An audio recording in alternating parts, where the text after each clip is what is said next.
Ode, how are you? I'm good, man. How are you doing? I'm good, man. I'm good. I'm happy to be talking with you. Sparring today. How was that? It was good. Today was a light day. I fight next week, so I was going like 25%. Not trying to, not recover.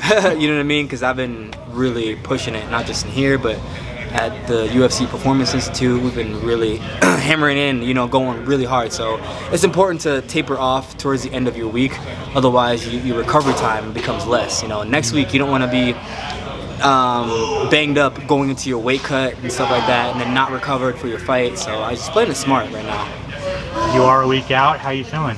I feel good, man. Honestly, I feel at peace. You know what I mean? I feel like I'm finally coming together. And I said that last fight, but you know what I mean? It's just like it's climbing the mountain, man. It's been the move out here was definitely worth it. That's awesome to hear. It's coming up on a year since your flyweight debut, so you're gonna be been a flyweight for a year. How has that transition been, on your body, on your mind? How has it been? It's been the same, being a flyweight versus being a 35er, it's kind of the same for me personally.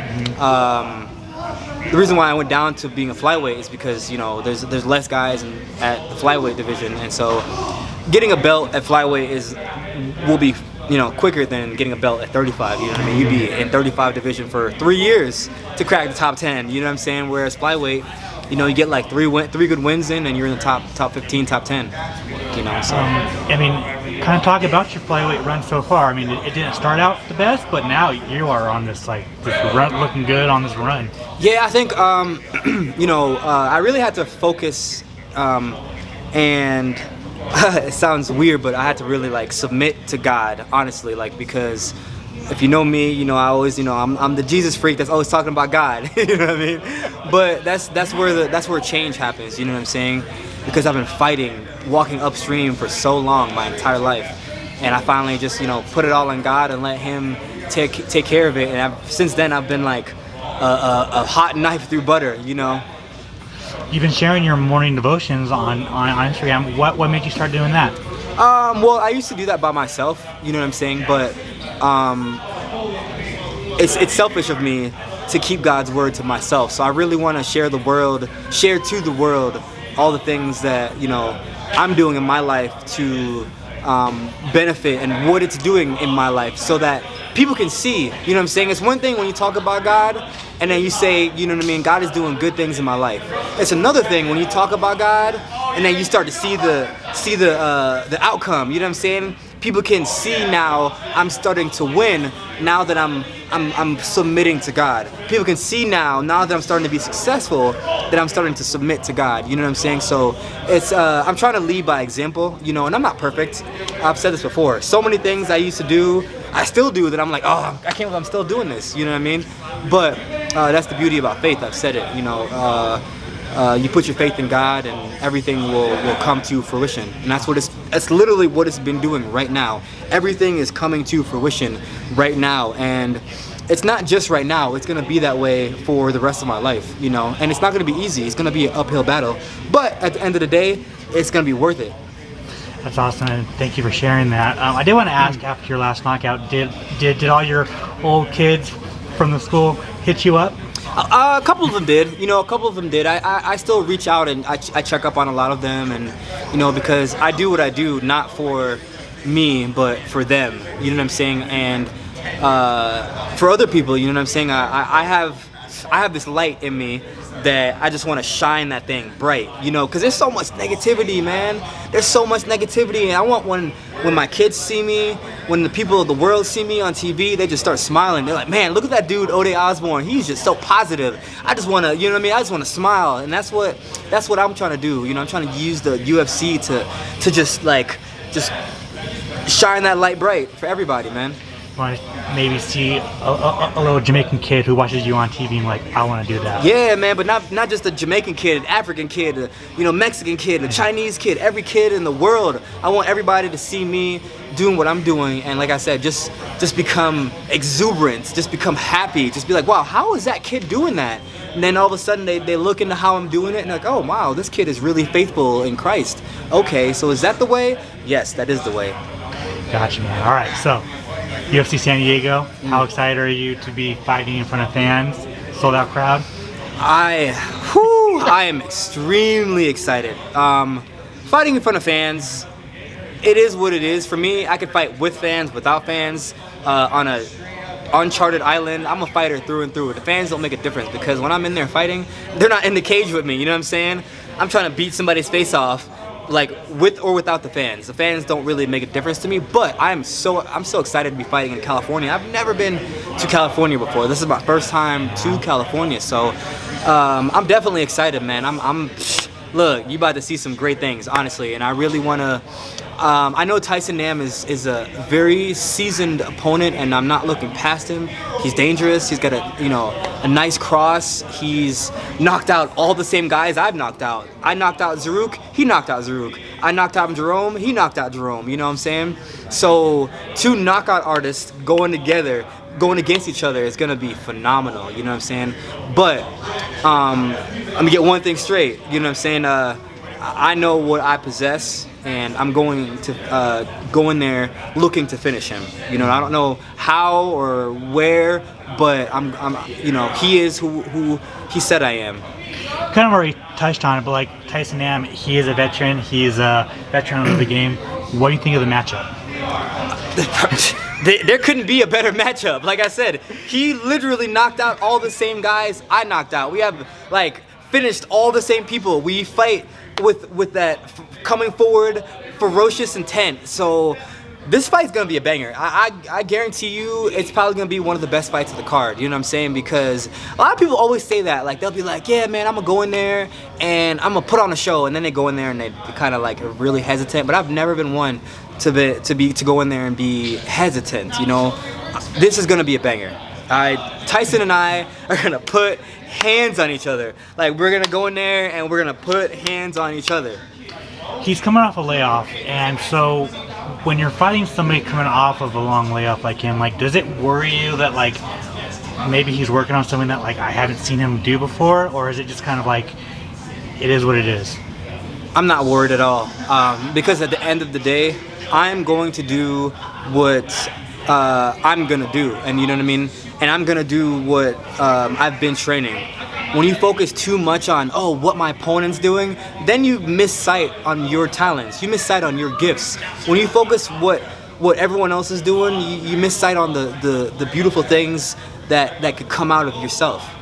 I love it. Kind of already said it, when you guys are going to sleep, you're saying Tyson Nam's going to sleep, but at the end of the day, how do you get your hand raised?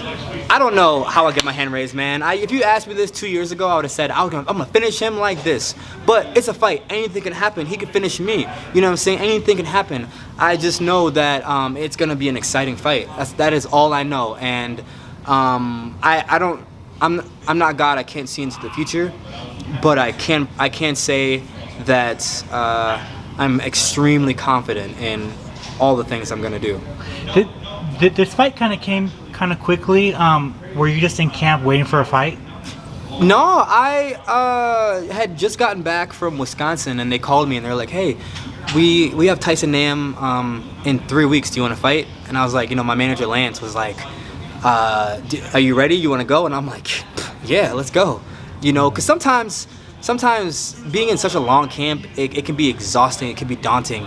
Man, I am a warrior, through and through, so I don't need this long, grueling camp. Sometimes, I'm just all right, if, for example, if I was fighting somebody like a heavy wrestler, like Makayev, then I would be like, okay, you know what, I probably need a camp to prepare for that, because I am a wrestler as well, but I have to sharpen up my tools, you know what I'm saying? Tyson is a striker, so my tools right now as a striker are pretty sharp.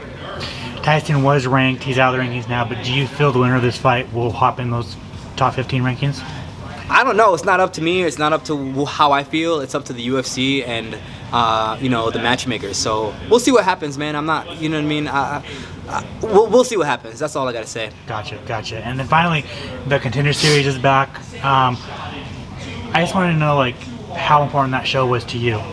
The Contender Series to me was literally the moment that changed my life. I went from making $12 an hour as an assistant teacher to making X amount. You know, I'm not gonna disclose my how much I'm making, but it was a huge opportunity for me to build on myself and to focus. Now I can focus just on fighting, and I don't have to worry about anything else. Before, I had to worry about all these bills and, you know, my car and all this stuff. Now I'm like, financially I'm good, so I can just be happy and fight and train and praise God and do all the things that I want to do without all the heavy burdens. So Contender Series really changed my life that way. And one of my teammates, actually, Jamal, I think he'll be on Contender Series either this coming Tuesday or next week.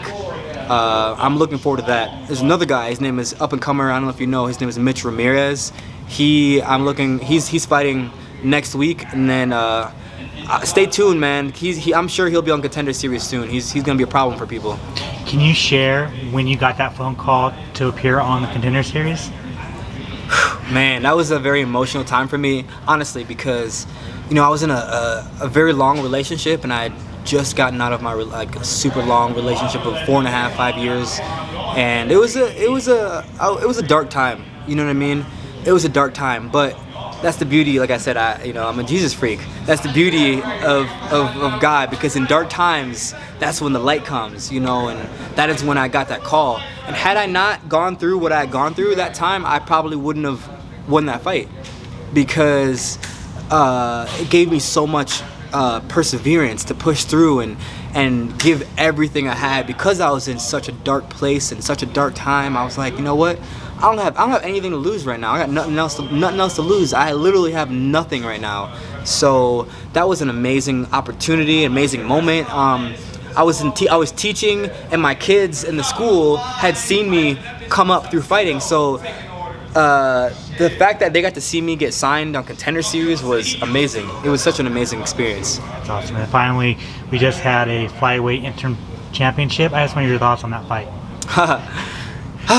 Man, it's difficult, because I have to, there's a fine line between being confident and being egotistical, right? Sometimes I cross over into the ego side, so I have to be careful. I have to watch my ego a little bit, but all I can say on that fight is that I truly believe that I'm going to be champion one day. 100%. Love it. Ode, thank you so much for your time, man. I really appreciate it. If you want to plug your social media, plugging sponsors you might have, you want to thank anybody, the floor is yours. Yeah, I just want to, Gox Teen Media, thank you guys for all the sponsorships that you have provided for me. Sorry if I forget anyone else, but first and foremost, God, man. There's literally nothing I can do without God. Like, I don't even know, man. It's just literally, I can't even walk without him. You know what I'm saying? But follow me on Instagram, YouTube, and Twitter. Ode Osbourne, ODE, and then Osbourne. I do mental health segments as well on how to, raise your confidence, how to come out of adversity and certain things. If people struggle with mental health, and I feel like that's something that we don't talk about enough. And that's what I want to do. I want to use my light to help people. I want to shine. I guess I got my light might be little, but it's bright. You know what I'm saying? So make sure to subscribe to the LowKickMMA YouTube channel for all the latest news, event previews, and interviews with some of the biggest stars in MMA.